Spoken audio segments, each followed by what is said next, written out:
Hi, good afternoon, and welcome to this fourth episode of StoryFutures Presents, the State of Contemporary Storytelling series by StoryFutures. I'm Asta Amundsen. I'm your host for these talks, and my background is in interactive theatre and immersive festival environments, and in developing narrative and interaction tools for live performance. I'm now a practice PhD with StoryFutures, exploring personalization of live interactive audience experiences. StoryFutures is led by Royal Holloway, University of London, and is part of the Arts and Humanities Research Council's Creative Industries Clusters programme. We represent the Gateway Cluster and Greater London area specifically, and are concerned with delivering game-changing R&D projects by sharing cutting-edge research with creative SMEs.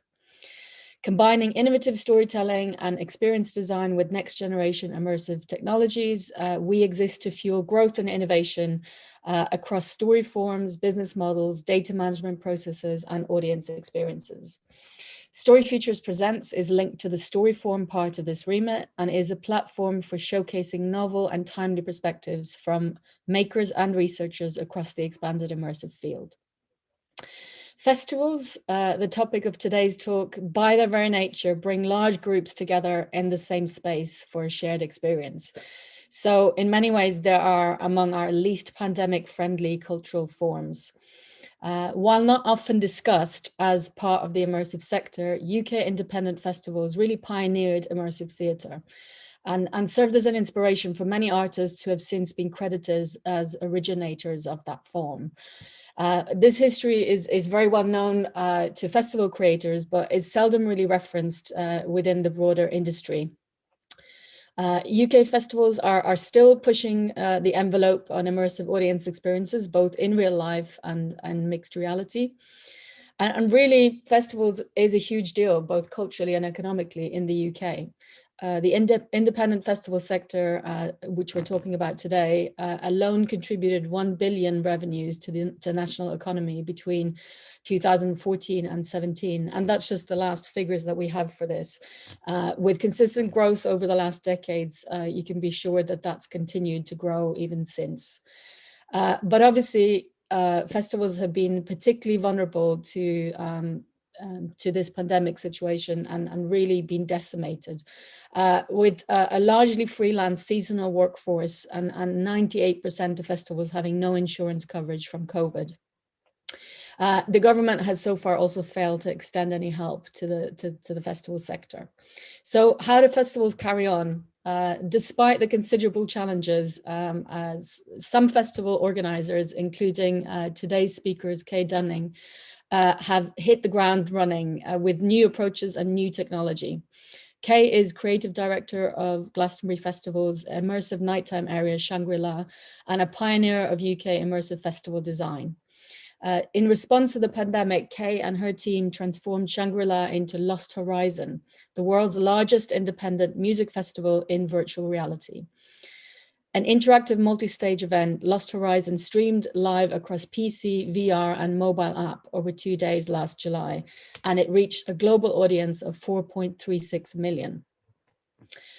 So yeah, Kaye will share her experience and challenges of suddenly pivoting into large-scale virtual reality festival creation, and reflect upon the new approaches festivals are taking, and discuss with us how digital or in VR festivals such as Lost Horizon build upon or depart from festivals as we know them and as they were created and experienced in real life. The talk will run for approximately half an hour, after which we'll have a Q&A. And for this part, I'm delighted that we're being being joined by award-winning immersive director, producer, and head of StoryFutures Academy, MA in Immersive Storytelling, Mary Matheson. You're also very much encouraged to join in the conversation with us. So you can use the chat window on YouTube to do so and to talk to us and your fellow viewers. And please add any questions in the chat window as they come up, and I'll put them to Kaye and Mary after the talk. A recording of the talk will be uploaded to this page afterwards, and you'll be able to access it there along with any of our previous talk. So please don't forget to sign up to StoryFutures newsletters for all sorts of exciting announcements and opportunities. You can do so by visiting storyfutures.com, and please also follow us on Twitter at StoryFutures. If you're tweeting about this talk, you can use the hashtag StoryPresents. If you're enjoying the talk, please give it a thumbs up and follow us on YouTube for more of this kind of content on this channel. It's now my great pleasure to hand you over to Kaye Dunnings for Immersive Festival Futures from Fields to VR.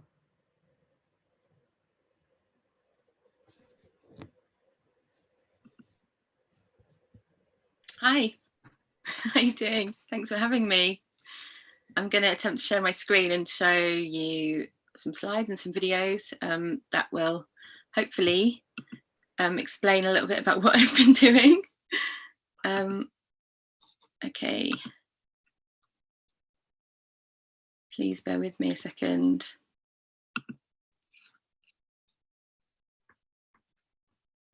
Am I sharing my screen now? I'm not sure. Okay. Yep, we can see it. Okay. So I just want to press play. There you go. Okay. So I'm starting at the beginning of the year, in March, when we had the news that Glastonbury was cancelled and the world became a different place. So we'd obviously been working for about 8 months on the show. Up until that point, we're about to just finish contracting artists, and we were buying materials to start building the world with. With 2 months to go before we arrived on site, it was quite a shock and a challenge. For 2 weeks, we had some fun, and could finally relax for a moment. But yeah, in that time, we had a call from a friend of Chris Tofu's, who's another director of Shangri-La, introducing us to Sansar, the social VR platform that we'd never heard of. I mean, we'd never even really considered VR as a thing. But it was really interesting because, once we had a look at it, we could see that there could be a potential way to still continue to create culture and put on shows and be able to socialize and have a sort of meaningful experience in this new world that had opened up to us. So yeah, we decided to try and make something sort of around the time that Glastonbury would have been on, which was a ridiculous thing to try and do, but we managed it, and we were able to put it on a week after the show would have happened. We contacted our whole community of people. We worked with about 1,500 different individuals to produce Shangri-La. So they're a combination of musicians and bands and artists, whether they're digital artists or makers, sound engineers. It's a huge family that have been working together for a really long time and have a lot of roots in sort of the free party scene from all the way back from the 80s. So yeah, it was like, okay, well, this thing has arrived on our doorstep. What do we do? Let's go for it. Contacted everybody that we know and said, do you want to be a part of this thing? We don't know where it's going. We're just gonna go for it. We partnered with The Big Issue and Amnesty International to try and raise some funds, because we figured, well, we can't pay anyone, there's no money, we can't get an investment, especially in this short amount of time. We've never really worked with brands. All of that feels really kind of wrong and difficult, because we are very anti-capitalist in our ethos. So yeah, the whole battle of like wanting to make this thing happen but with zero resources and zero time was just a challenge, and it still is right now, which I'll go to later. But yeah, everyone said yes, and the lineup that we got together was ridiculous. People wanted us to give their time and try something new, which was really encouraging and really exciting. The idea that we can create a whole world, as we do in the festival, we kind of create a world within Glastonbury. We could do that here, but without all of the sort of external influences of the world.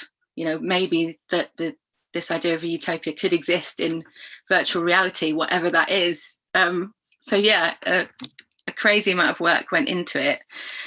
We also worked with, the American team to kind of build it and design it with us. So we were working on double time zones as well.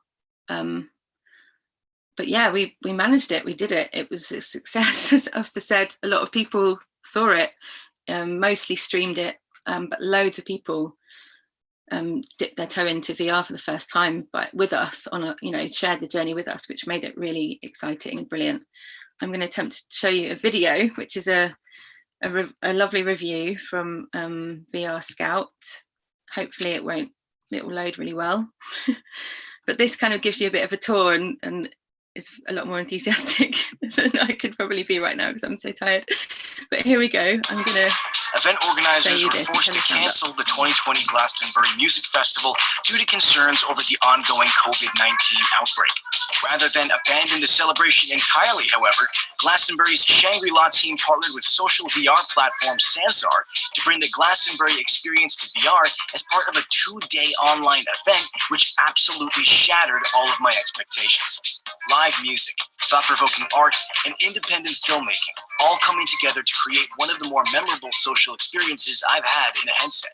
Designed after the infamous Shangri-La portion of Glastonbury, a more chaotic, less corporatized corner of the celebration, the Lost Horizon VR Festival grounds was composed of a main lobby, personal theater, art gallery, and 4 virtual stages, each of which featuring a different genre or theme of music.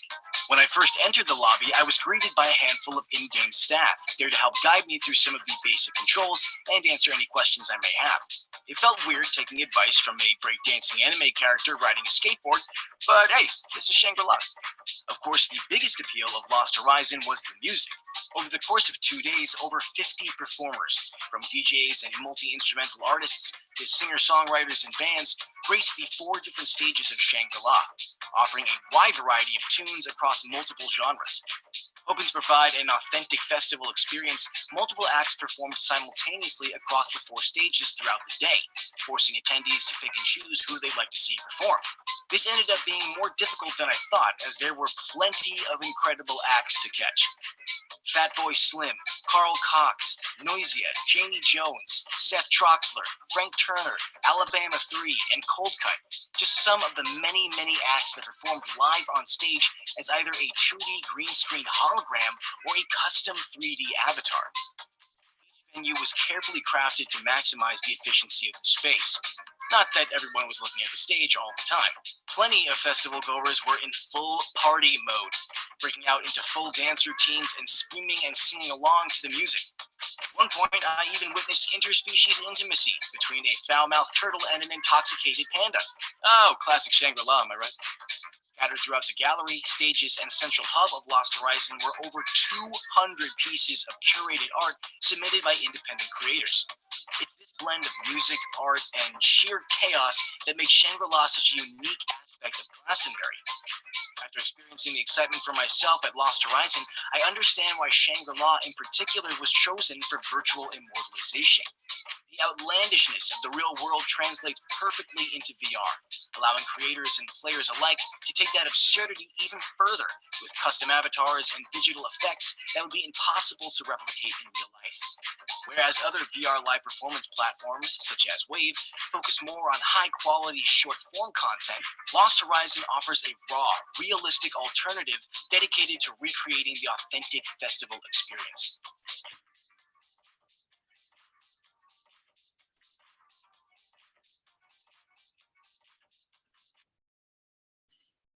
There we go. That was lovely. And I think that kind of explains it really well, actually, how it does translate. This is an image of Shangri-La in real life. There's a lot more going on, a lot more people in the space. But yeah, we were able to translate it somehow by, the incredible team that we were working with, Sansar.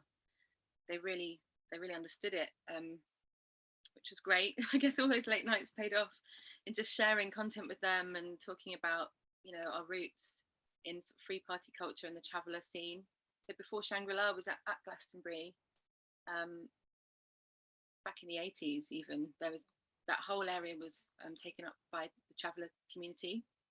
And they would park up outside of the festival site and have their own parties. And Michael Evis, would come down and see everybody. He's been very supportive of the traveller movement over the years. He's even set up sites himself on his own land, and in various other situations sort of taken in travellers and provided them shelter and place to stay for a while. But then, with the excitement that was happening really in those fields, by an amazing group of performers and makers, they were sort of, the work that they were doing, or the parties that they were putting on there, really deserved to be inside the festival site. So Michael and Emily took a risk, and Las Vegas was born. So the fence went behind where the travellers are normally. They were given a budget and some tickets, and this wonderful world was created. So that's where I basically had my first introduction to Glastonbury and to sort of, I guess, immersive worlds, really, because it went way beyond just the set design. It was everybody that was there was performing in some way. It became like another version of themselves. I've got some images here. This is sort of really early Las Vegas, and it was wild in those days before the fence was put up. It was really intense place to be, and but also totally fabulous. People could be anything they wanted to be in the space, and it really inspired me. So I had my first year working in the diner and the sort of self-service restaurant that appeared. You had to be dressed in a certain way to get in, which I loved. Able to sort of really express myself and in that way, which I hadn't been able to do so much before. Not with as many people as well that were just so engaged in it all. This is actually Fatboy Slim from years and years ago in his gorgeous outfit, performing in the ballroom, which is a very iconic venue in Las Vegas. So after many years of doing this, I sort of, well, actually quite early on, I'll start at the beginning. Working in this scene was amazing, but I also felt like it was pretty hedonistic, and I needed to create something else to provide people a bit of sort of sanctuary and a sort of quieter space for the introverts. So we set up this is my first ever sort of build at Glastonbury, my own space there in 2003. We had a tent and we had a load of stuff from charity shops. Actually, I was homeless at the time. I moved my worldly possessions in to create the set that formed the laundromat of love.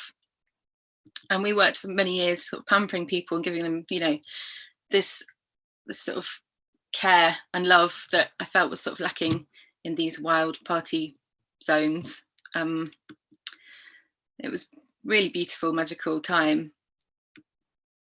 And we sort of kept, we kept getting asked to do more things. I guess building these domestic settings and putting them in places where you wouldn't expect to see them really appealed to people.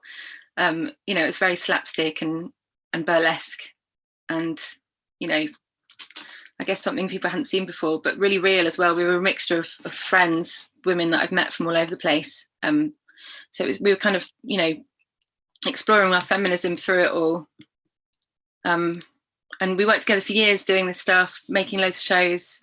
This is an image of Carnival, which is an event run by the Invisible Circus in Bristol. So the laundresses were asked to come and get involved in this as well, because we were all sort of working in similar ways and met each other in fields and at parties. So I was also asked to art direct this space as well and did all the costumes. And then that was happening simultaneously to Shangri-La starting. So at the end of Las Vegas, that sort of came to a natural end for many reasons. But we were asked, a group of people, to take on that field and that space. And I think I've got some more slides. I can't see what's coming next, so bear with me. This is a more Carnival. So we were just exploring how, just blurring the lines between performer and audience member and throwing people into these immersive situations. And that's, just something that I guess I experienced from being at Las Vegas for the first time, but then developing it and pushing every boundary possible. So that brings us to Shangri-La, when I became art director of it in 2009. We were running shows at the circus part of the time, still doing the odd thing with the laundresses, but then this became kind of my whole world. So we wanted to build this, you know, we were given the name Shangri-La by Michael Eavis, which didn't really resonate with us. So we kind of turned it into sort of 1984 Blade Runner type thing, like an enforced utopian thing, theme and narrative. We worked with loads of subcultures, different people, different artists to create a sort of city where you could just get lost and explore for days and still never really see the same thing twice. That was kind of what we wanted to get out of it, that this, like Asta said earlier, the choose your own reality thing, we made that real. You know, you could end up going through a door into a space that was like a TV repair shop, and then you come out of another door and you end up in a teleportation space, getting rolled up in a carpet and then taken to another venue and put down a slide, and you end up in a giant bed with loads of other people. So it was that bonkers and playful. This is just some more views of Shangri-La, and we started to use technology in a new way in the field as well. So we started when video mapping was quite new, we managed to get some Arts Council funding to help us make it happen. I think there's a little bit of the early video mapping from Shangri-La there. And also when we're building, actually I'll get to that in a minute. Some of the artworks, you know, we started to use push our politics through in the set design and the artworks, taking all of those elements that you see in a city and sort of subverting them all really to suit our politics and how we were feeling as well. This is a bit more recent. I think this is 2014, perhaps. We went through, we sort of had this system of alleyways, and there was a whole storyline with a corrupt government, etc. Then 4 years later, we started a new series of this kind of idea of heaven and hell and what that actually is in sort of contemporary times. This looks like political hell. Yeah, definitely. So we collaborated with loads and loads of artists again and musicians to sort of create almost political parties. There we are in Shangri Hell. A year later we did, this is still political hell as well, but we sort of merged it into media hell and exploring all the horrors basically of the world and trying to subvert them and make them something that was positive as well, and engaging people in a way that I felt was really necessary. You know, you can come to a big party and really lose yourself, but I still wanted people to feel connected to the world around them and share some solidarity through that somehow. I'm going to show you a video of the last Shangri-La 2019, just to bring it up to date a little bit.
It's a bit longer than I expected.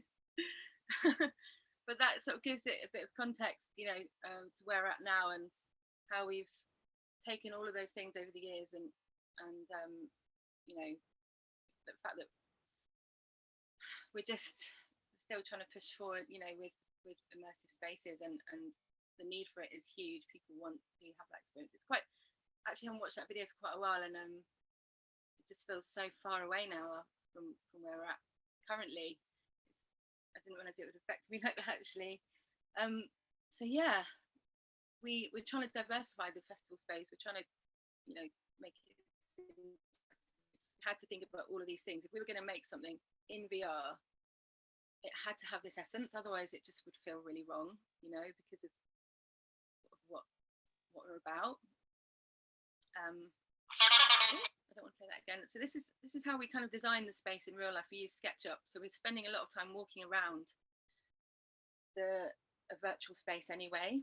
There it is in real life, and another one as well, just so you can see, like, we design everything so that it all fits. We've got enough space for the public, etc. And there we are in 2019 again. So we shared a lot of this information with the Sansar team to basically explain what it is. I'm going to give you a quick tour now of Lost Horizon. I think that's what this video is. You'll be able to see lots of similarities in this.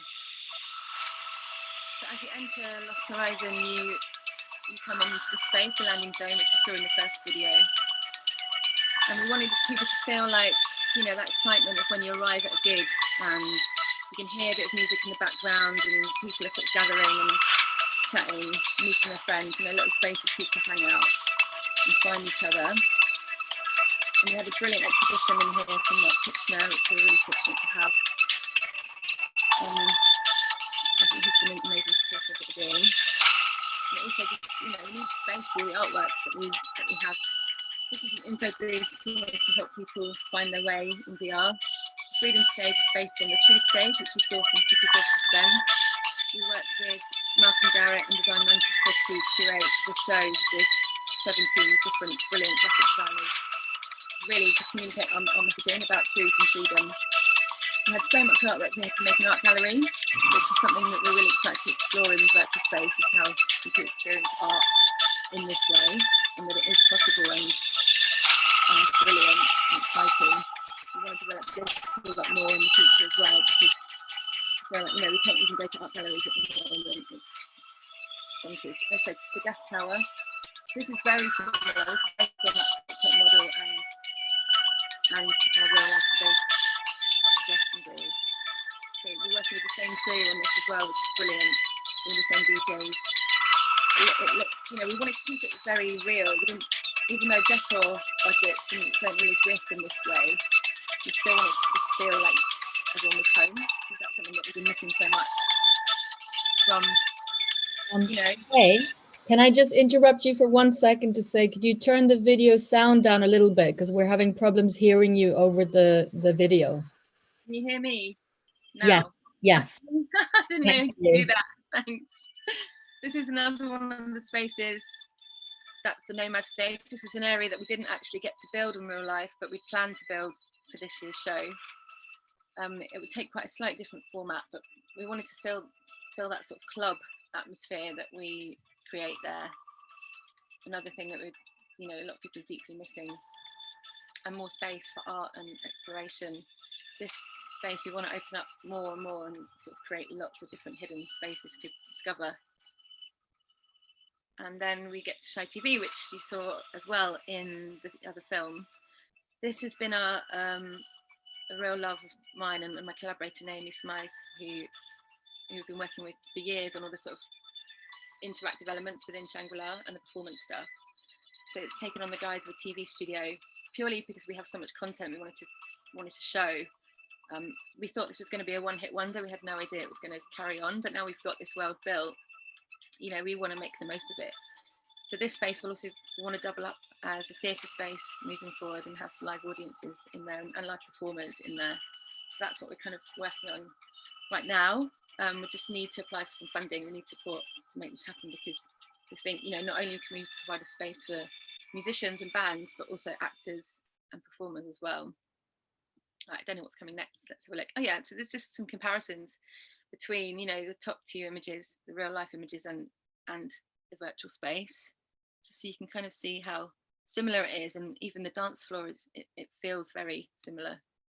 This is the true stage. This is where, which is we've called Freedom in Lost Horizon.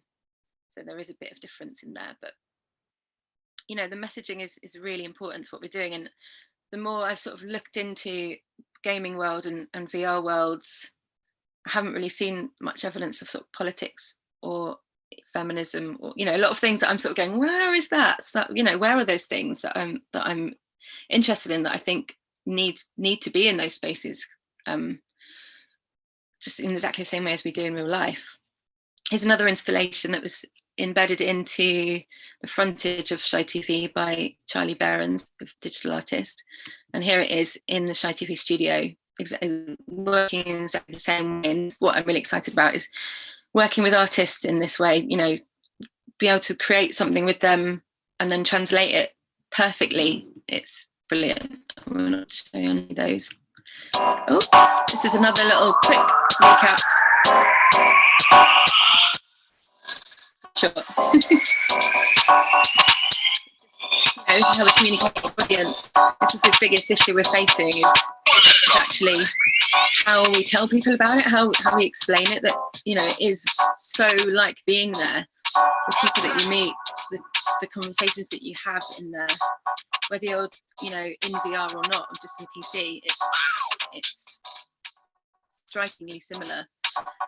So we're trying to create a lot of content to sort of explain that to the audience and get to come for the next iteration, which is a series of shows that we're running starting on Saturday, where we're actually selling tickets to try and sort of, you know, bridge that gap with, you know, the industry that we've lost, and see if it's a viable business for the future, because we really have no idea. I mean, we know that people stream a lot and they're experiencing so online.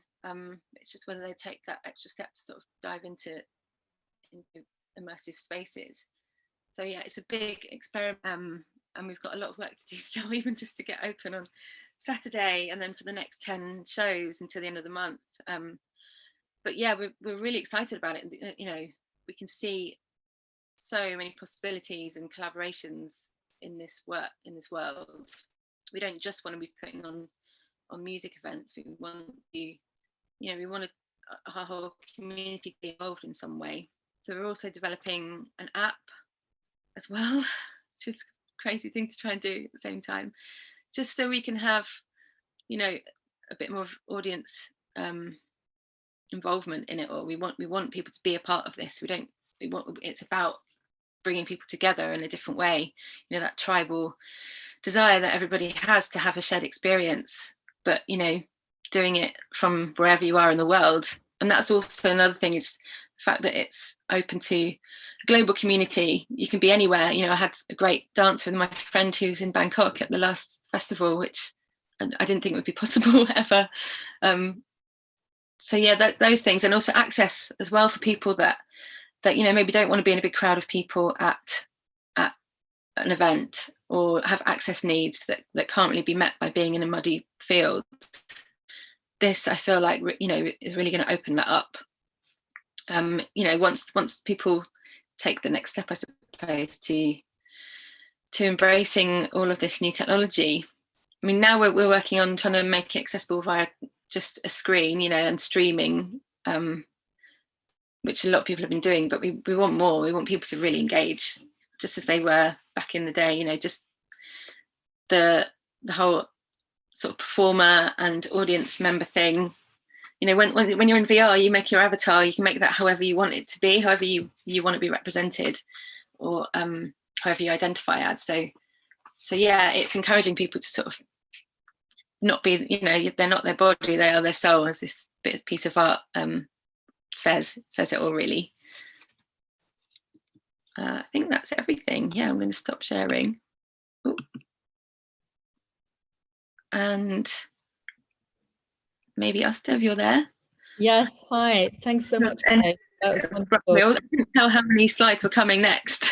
But yeah, that sort of gives a bit of an overview about what we're doing and what we're trying to do. Yeah. Yeah, no, it's absolutely fascinating, and I'm also very happy to welcome Mary Matheson to join us as well. And I think one thing you guys have in common is this sort of political approach to what you like to see in VR. I think I suspect you have some common ground there. Have you any questions off the bat, Mary? What are you thinking? Yeah, well, we were starting to chat about this, and then it was time to start. So I'd love to know what Kaye thinks of you know, the future is in terms of you know, VR festivals or online festivals beyond COVID-19. So you know, particularly we were starting to talk a little bit about you know, carbon footprints and being really aware of that for other festivals, both film festivals or music festivals, but then other events as well. So things like those big governmental you know, climate change meetings or IMF World Bank meetings, that sort of thing. Do you think, Kaye, that this has got traction now? Do you sort of see some of these festivals being held in VR, you know, even once everything's sort of safe for us? Yeah, I think they have to. I think it's actually necessity because of what's happening. I mean, the last 4 years of Shangri-La have been all about the environment, looking at the events industry and how we can sort of set an example. So we've been building everything out of recycled materials, and we're really getting everyone to be really conscious about what they consume there. So translating that over to this, you know, we don't have that huge build, so we're not using those materials anymore, and that's one side of it. But yeah, I think with big conferences, you know, when you have to stay in hotels as well, and even actually the cost of a festival ticket and the camping equipment and everything like that is huge. Having that many people gather in one place always provides some kind of, you know, environmental disaster on whatever. That is actually one of the things that occurred to me looking at this, and also actually when participating in it at the time. I remember hearing over the last few years that younger people aren't really going to festivals very much. It's sort of predominantly still sort of Generation X or sort of elder millennials. The younger folk aren't doing it. And as I understand it, one of the reasons for that is the price. You know, it's becoming increasingly expensive. So I'm wondering whether with the VR offering like this, whether you're attracting a different demographic of audience as well. Do you get any sense of that from your, do you get a sort of a breakdown of your audience demographic or anything like this? Do you know? No, we don't know. I mean, yeah, I guess also the technology itself, like having a VR headset is expensive. This is true. There is an element of, people that have that privilege to be able to go in. That's why we're trying to make it more accessible with mobile and browser based content. Then you don't get this full immersive nature of it all, though. I'm being asked to ask you. Sorry, I'm being asked to ask you if you could bring your microphone slightly closer, because we're still having some issues hearing you. Lean in. Okay.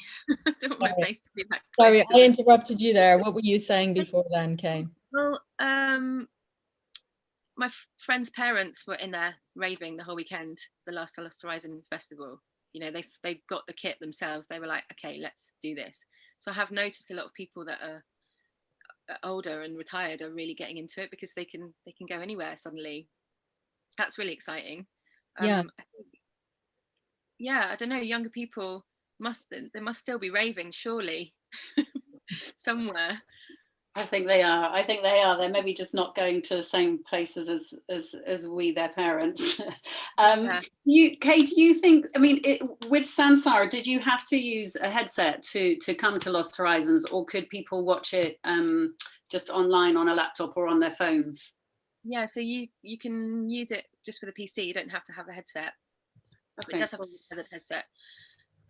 But we streamed the first show, and this time round we've developed with Sansar sort of a bit of a more meaningful experience on browser, so you can change your camera angles and you can chat to people that are in the space. So even if you're not there as an avatar yourself, you can see your friends and still talk to them.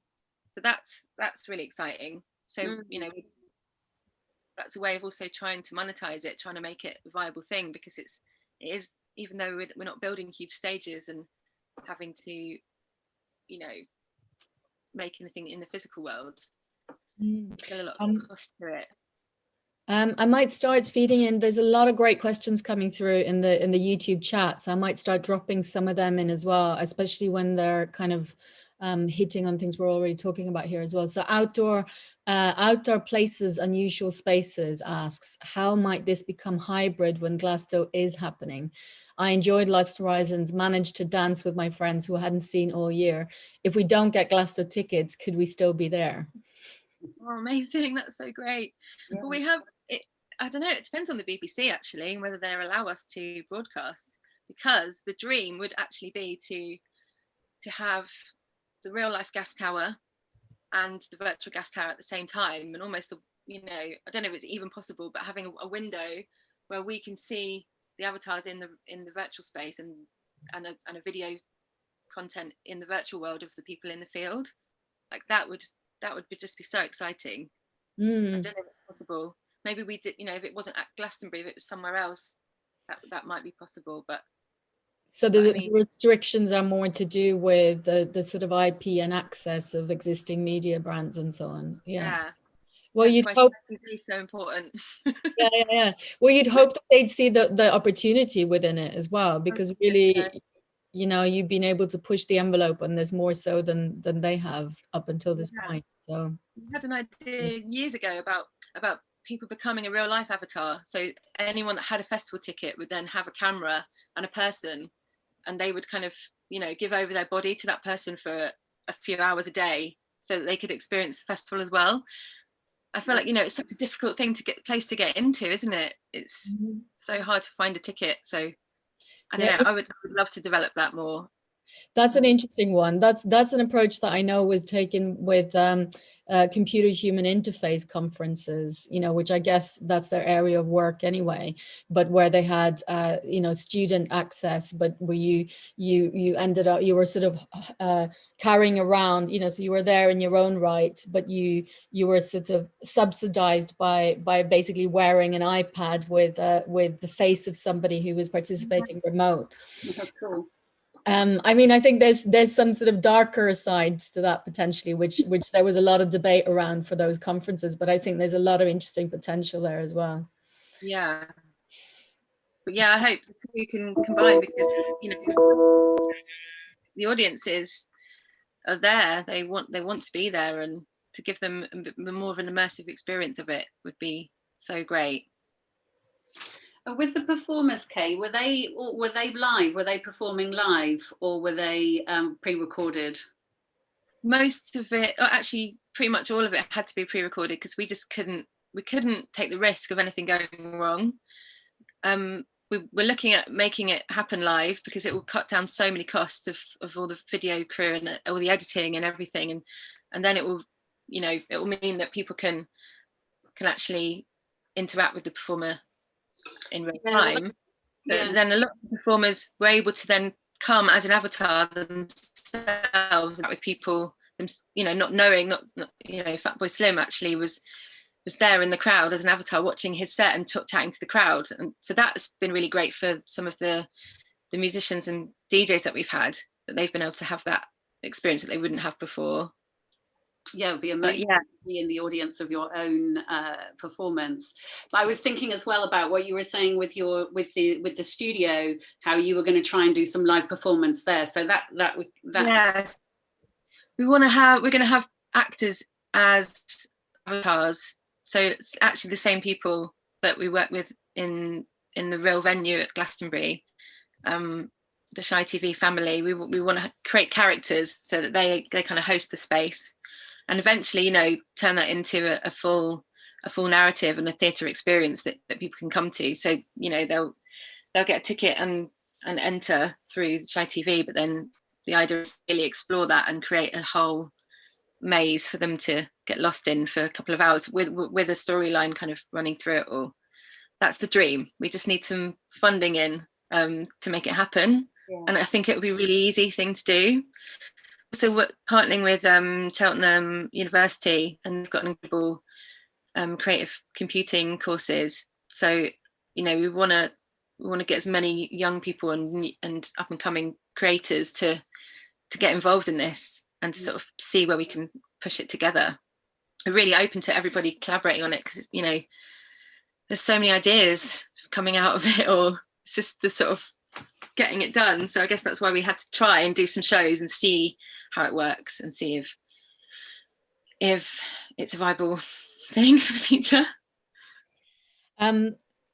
There's so many questions here that I'm trying to sort of insert at the right point. So Rina Atencia asks, she says she's curious about the tech barrier. Are people who aren't as immersed in gadgets going to know about it or be put off with kit, without kit? Is there a different audience that is engaging with it in browser to with VR headsets and this kind of stuff? Yeah, I mean, I guess we'll find out soon. Yeah. Definitely people streamed than anything else. I never used a PC before until May or June this year. So I had to sort of learn how to do all of that, just so that, because I had to be in there, I had to look at every little detail in the headset to kind of make sure it was all right. And it was hard, it was a challenge. But I think, if we can get it to work and have people have a meaningful experience on their phone or on their screen, then I think we'll nail it, because it's got to be accessible. That's the whole point. That's everything we're trying to do in Shangri-La, in real life, and everything that we do is to make things accessible. So I don't know, we'll see. I mean, communicating that's a difficult thing. That it's easy. You can log in, but people don't get that straight away. So Nikki Beach has a question that kind of follows on nicely from that. So she asked, how does the experience differ if you have a VR headset or you just use PC? She didn't quite catch that, as the video sound was loud at the time. Yeah, we apologies guys for the sound issues. Sorry, my fault. Could you explain a little bit how the experience differed across the three versions that you could engage with? Yeah, so if you're you sign up to a Santar account if you have a PC, and create yourself an avatar, which is a fun process, and you can operate that avatar with your mouse or with your keys to sort of walk around. You've got various different kind of emotes, they're called, and they're sort of dance moves and gestures and hand movements. So you can control your avatar even though you're not in VR fully, and you can still speak to people. You've got a microphone. So you can kind of do everything you can without being in VR, except if you're in VR, then those movements are your own movements, so your hands and your head, and your dance. If you're dancing, your legs won't obviously be monitored unless you've got a full motion capture suit, which some people have these days. But so you can whatever you turn your head, you can see that person or that piece of art or whatever, and yeah, it's quite obvious to see who's in VR and who isn't actually when you're looking at it, because people are way more expressive if they've, well, especially someone like me, but with their controllers, and you can pick things up and throw them down and dance with people as well. You can synchronize your moves, so they're definitely, you get a better experience of it. We've got anti-gravity in there as well, so if you jump, it's basically like you're flying if you're wearing a headset. It scared the shit out of me when I actually initially did it. It was really, really full on. Yeah. But and you're really aware of boundaries as well, and people getting too close to you. It can be quite intense. So it takes a while to sort of get used to that. But you can only have 50 people in each space at any one time, because otherwise the world would break. So you may be seeing, even if you're streaming it, you'll be seeing one version of it, but then there may be several other rooms. So every time a world gets full, which is about 50 people, a new identical world gets created, and they fill up, and then more and more and more. I think we had 10 versions of one of the spaces at the last show. So, but you can still sort of teleport to your friends and find them within the space, and you can chat to everybody.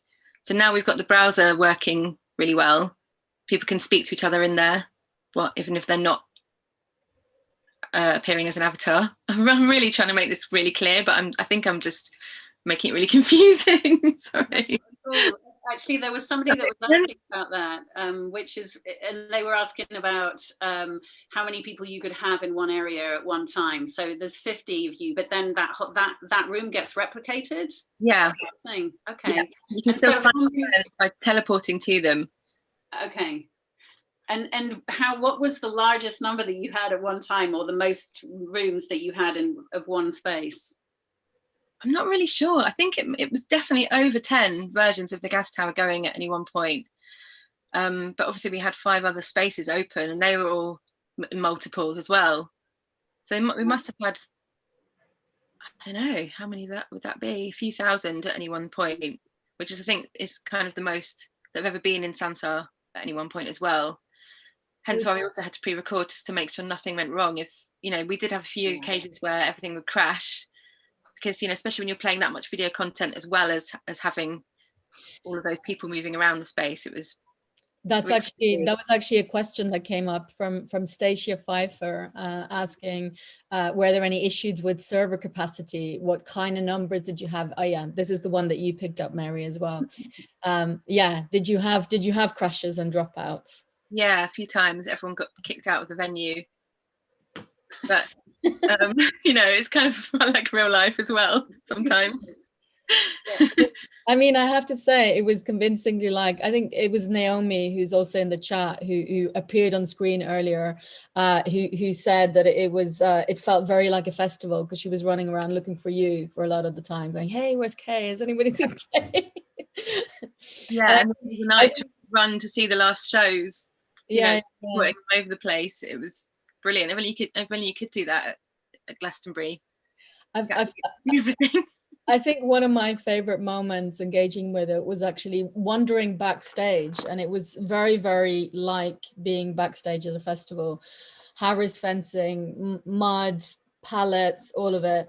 And there was just, there was a collection of weird creatures, including a huge big bird, a big yellow bird. And again, people were like, yeah, do you know so-and-so? I don't know, but everybody's sort of slightly discombobulated anyway, because they're still trying to control their avatars and so on. And it's not it's not very unlike, you know, straining into a group of inebriated, sort of slightly off their faces people backstage.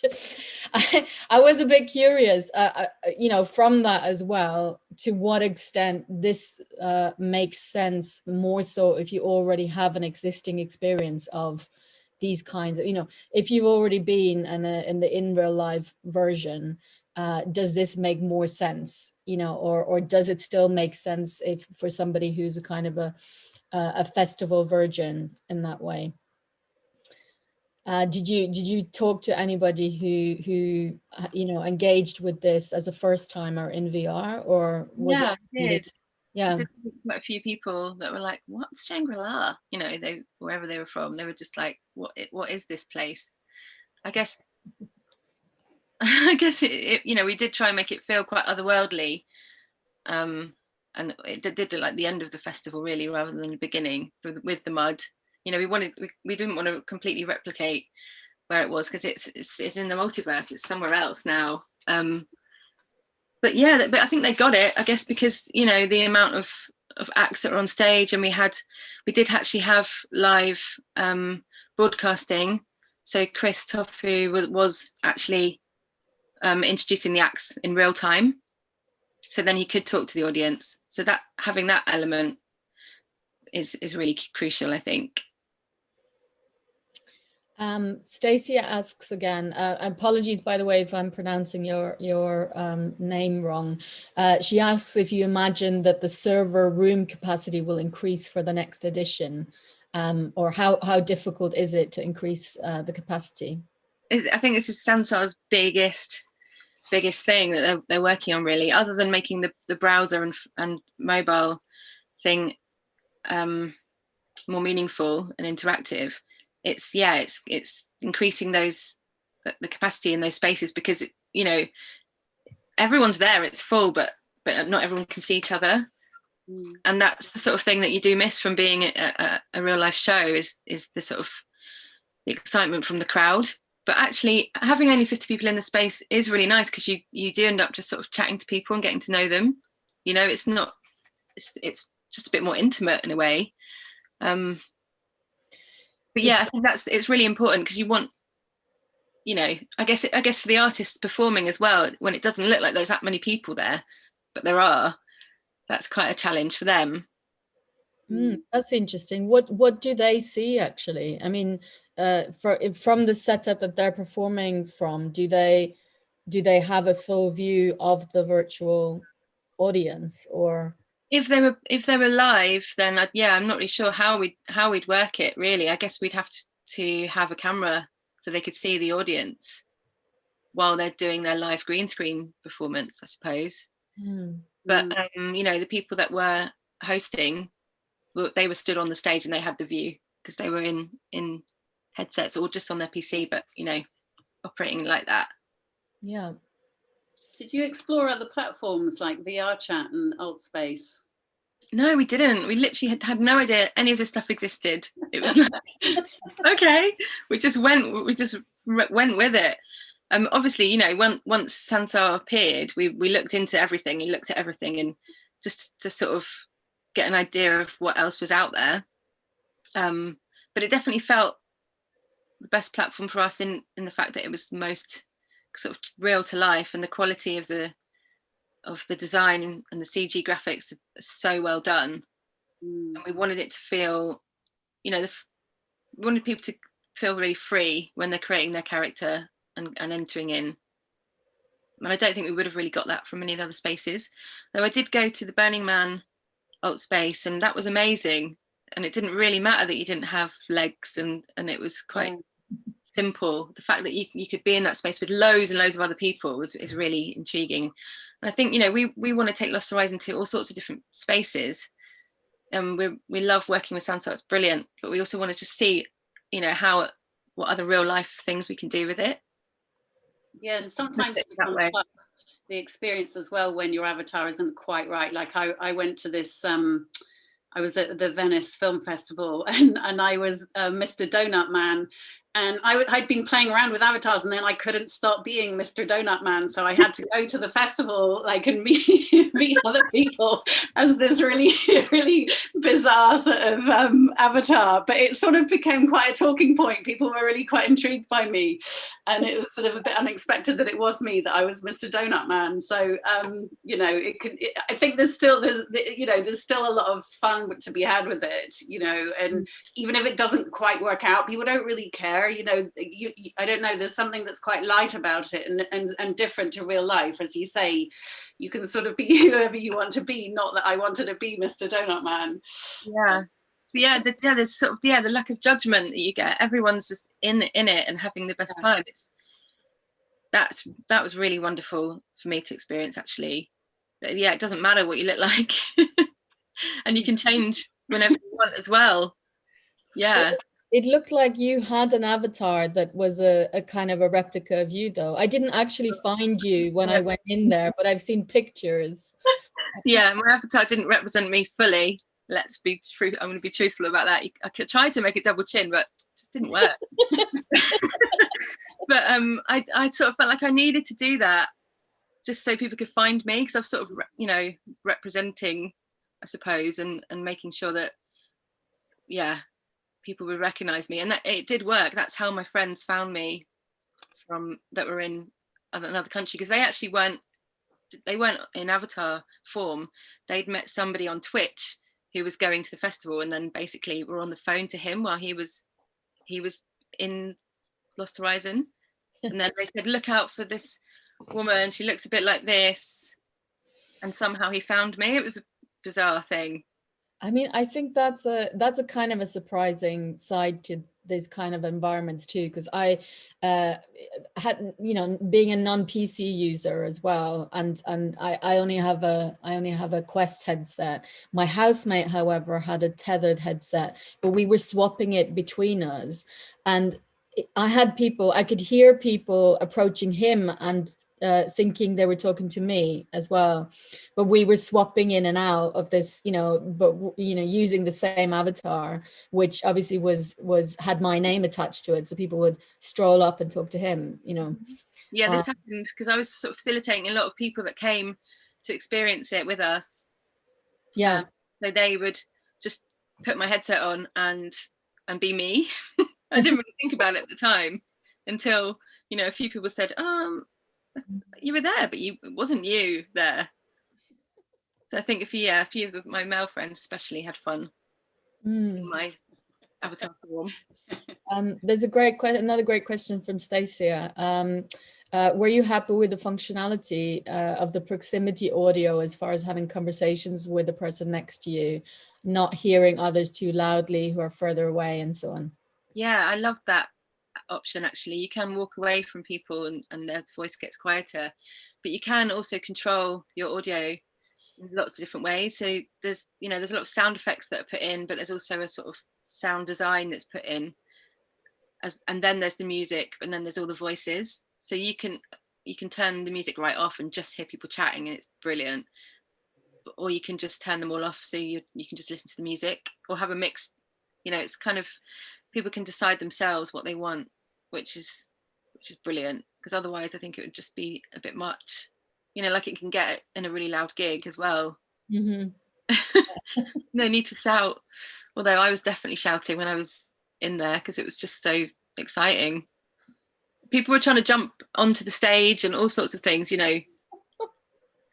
It was, people were trying to break it during the show and do things that they may or may not try and do in real life, like jumping the fence, etc. Yeah, I wondered how well behaved everybody was, and whether there was any were there any rule breaking then that went on. There was a bit, yeah, but the moderation actually was great. We had a few people that volunteer with us in the festival that came, that happened to, you know, they had the right equipment, and then Sansa had a lot of moderators, and if anyone was in any way sort of being a bit too much or being offensive, then they would literally just get kicked out. You know, we wanted it to be a safe space, with that many multiples of versions of the worlds. Yeah, it was difficult. We had to make sure we had someone, you know, just keeping an eye out. But generally I felt like it was a really friendly, open and welcoming space, really inclusive. And if anything was sort of anyone was behaving a bit strangely, you know, it would be sort of dealt with in a really great way. I think a lot of the people from Sansa are sort of part of the Burning Man community as well, and they just get it. Yeah.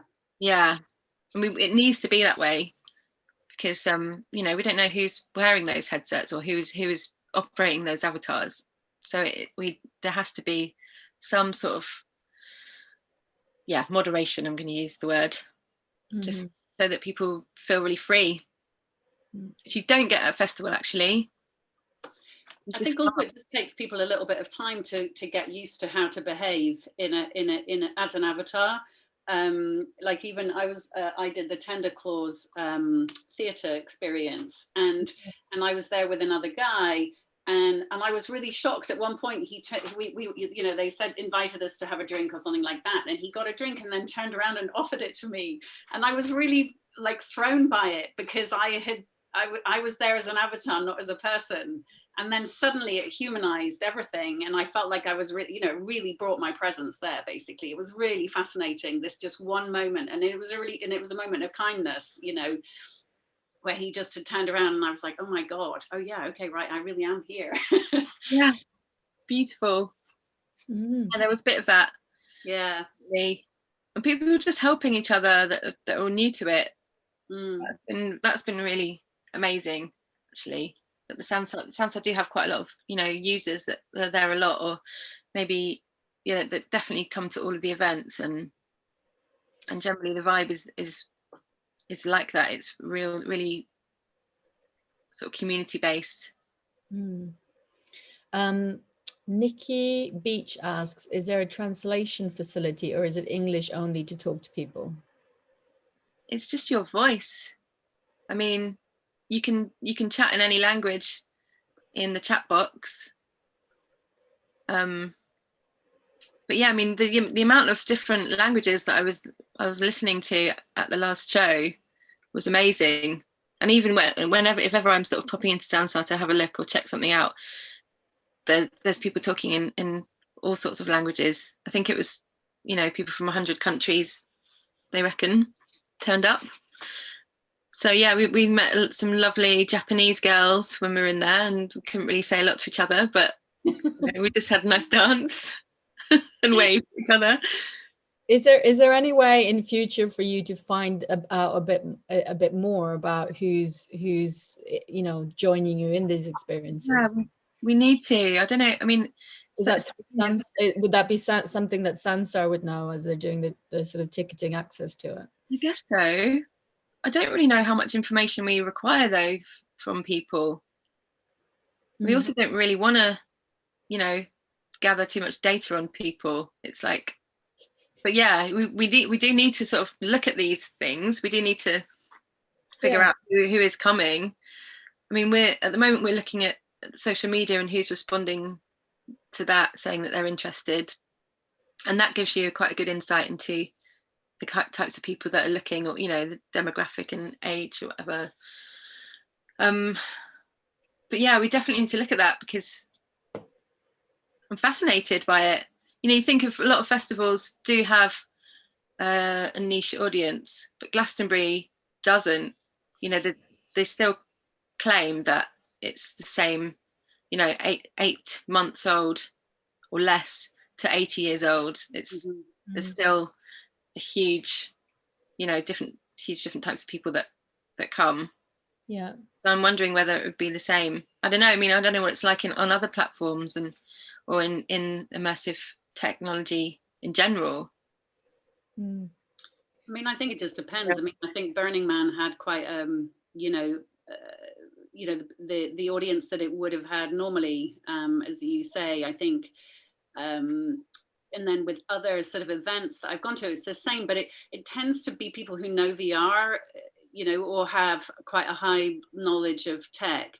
But I'm really intrigued by Sansa. I haven't used that at all. I mean, I don't know if anybody else on the chat has. I'd be interested to know if other people have, and whether you also got some audience from that, you know, whether it was from, you know, whether it was all your normal audience from Shangri-La or Glasgow, or whether you also got new people in, like the Japanese girls, and how they heard about it, whether it was through Sansar or through other means. Yeah, I think there was a moment on Japanese TV that went out, a bit of press. The press coverage we got was incredible, actually. That definitely had something to do with it, but I think I must have been half and half, I'd say. A lot of people really did sort of know what they were doing. They were, you know, talking about all the other things that are happening in Sansar. Yeah.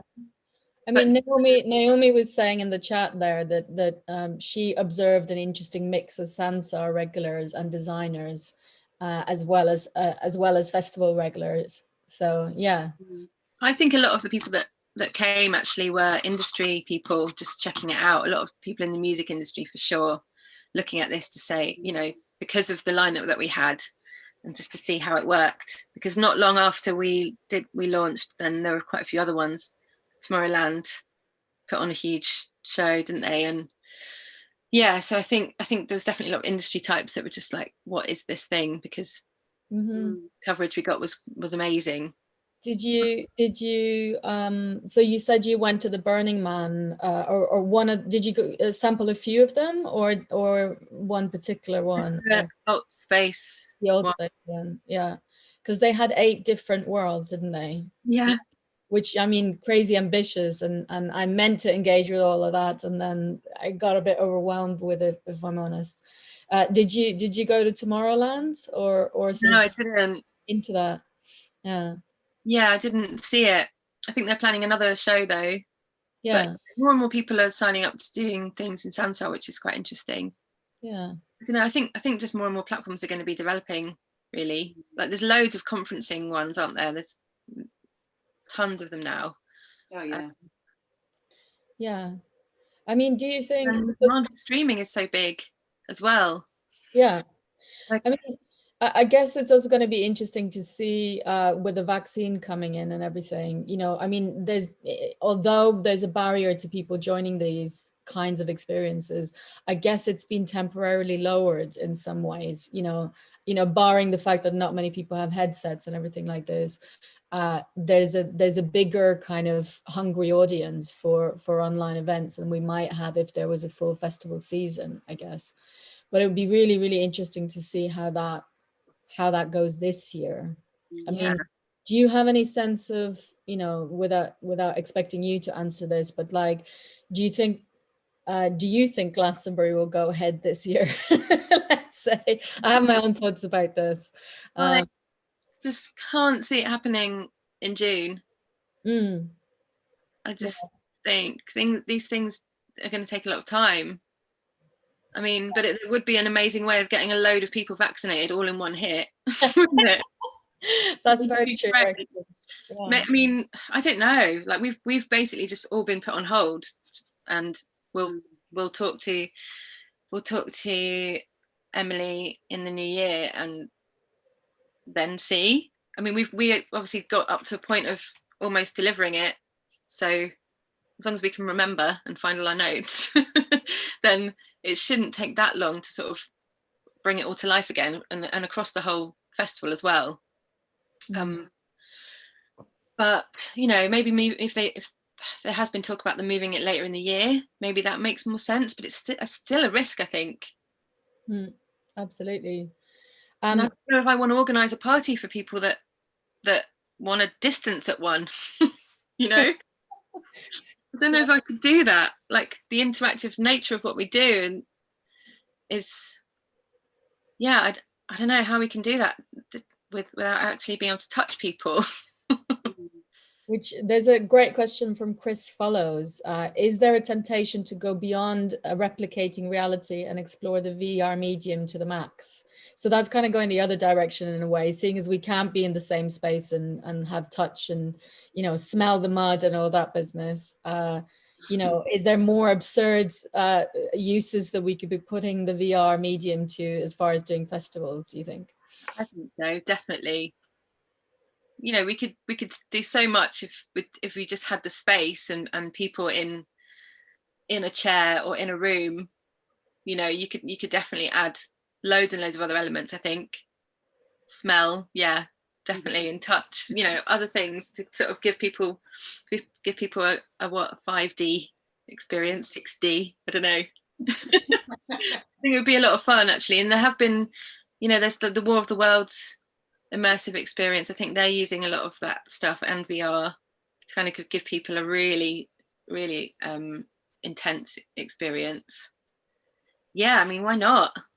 If we're not gonna, I'd love to do that. Yeah, I think the thing is that because we organise real life events, I think that's what's made what we've made in Lost Horizon work really well. And I think we should, people that do that should be working with developers so that experiences can be more realistic or, more creative. Yeah, Naomi followed that up with, yes, doing away with physics would be fun, more difficult in pre-existing rather than custom designed VR. So yeah, I guess that's a plus for you guys in some way. Yeah, I think round up with a couple of last questions, and then we should probably let everybody get on with their evenings. There's still amazing questions coming in, so it's very tempting to just keep going. But I'm happy to answer them later. This is it. We can also pick this up in the chat or on Twitter as well after. I really use Twitter. Huh? Never use it. I noticed that because I kept tagging you and there was never any response. I had the account and then I was like, oh yeah, maybe I should join again. You should. Okay, so there was a brilliant question quite early on, which is sort of a little bit aside to the sort of more platform and experiential questions that we've had since. Zavi Soul, I don't know if you're still there, Zavi, asks, could you mention other artists who are working in a similarly political project in VR that you find interesting, which is something I'm sure you could both answer interestingly. Yeah, I mean, I haven't found anything that I think is doing that yet, but then I'm so new to this. So I think, Mary, you'll probably have a much better idea because you've been, you're so involved. Yeah, I mean, there's a lot of political VR. There's a lot of work being done around conservation, for example, but in a different way. I mean, I think, so there's lots of, really beautiful location-based experiences, as well as 360 films that you can watch that are to do with social impact. I mean, actually sort of what we call social impact or environmental impact VR is actually really big because people have realized that you can change behavior much quicker if you reach people in VR. So it's quite a big area, but I guess what's kind of unique really about what you're doing, and which is seen a bit less, is where you're incorporating sort of live performance into it. And that's the really exciting area, I think, that has sort of, it feels like that's really developed over the last sort of 6 months or maybe year, let's say. But mixing live performance with VR is where it's really, that's very new. And that's kind of where you guys, I think, have really done something different. That's very different. It's really pretty rare. I mean, you see it a little bit in theatre, obviously, that with The Tempest, and we've seen other, but it's becoming more and more, it is this area that has become more and more developed. There was the Travis Scott, I was thinking about that and wondered if you'd seen that, the Travis Scott concert where yeah. He held it in Fortnite. So that's the only other thing that I kind of am aware of that's at all similar to what you've been trying to do or are trying to do in the future as well. Yeah, there's Minecraft, even people are doing shows in. and Animal Crossing as well. There's even politicians like, this is slightly to the side, but politicians like Alexandria Ocasio-Cortez was doing, making appearances in like game shows that are, happening in Animal Crossing. So that's a kind of, I love all that side of, basically things happening in these sort of existent story worlds that weren't necessarily intended by the creators, perhaps. So, I mean, earlier on, there's several people in the chat who are asking, how do you, where do they sign up? What's your next experience? You mentioned in passing earlier on that you have lots coming up. Let us know how we can engage with it, what's happening next. So next is a season of 10 shows starting on Saturday, various different musical genres. It's mostly raves, definitely for the ravers this season. So we've got Hospitality Records doing a show on Saturday. We've got, who else? This is really bad that I should know this off by heart, but I don't. Basically, if you go to losthorizonlive.com, then everything's there. So there's a lot of dance music that we're experimenting with, and we have some amazing show with Blondish, actually. She's a DJ who's really into, she's got a company called Abracadabra and Bye Bye Plastic that basically are trying to remove plastic from riders and from the event industry. So we're making a really kind of big environmental show with her, and on the gas tower.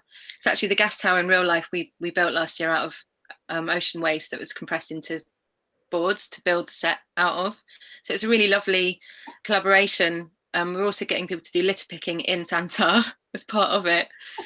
So, and what we're doing as well is each show is kind of being created bespoke for each artist, almost. A lot of them are in Nomad, which is a classic sort of club scenario, which people will recognise the minute they're in there. That feeling of being in a club. The shows in the gas tower are obviously more AV orientated. Mm. So we're working with brilliant AV artists to just create that 360 thing. So it's not just about the DJ, it's the art is really important. Our art gallery is open for all of the shows, just so people can experience that and have a wander. So this is more than just going to one room.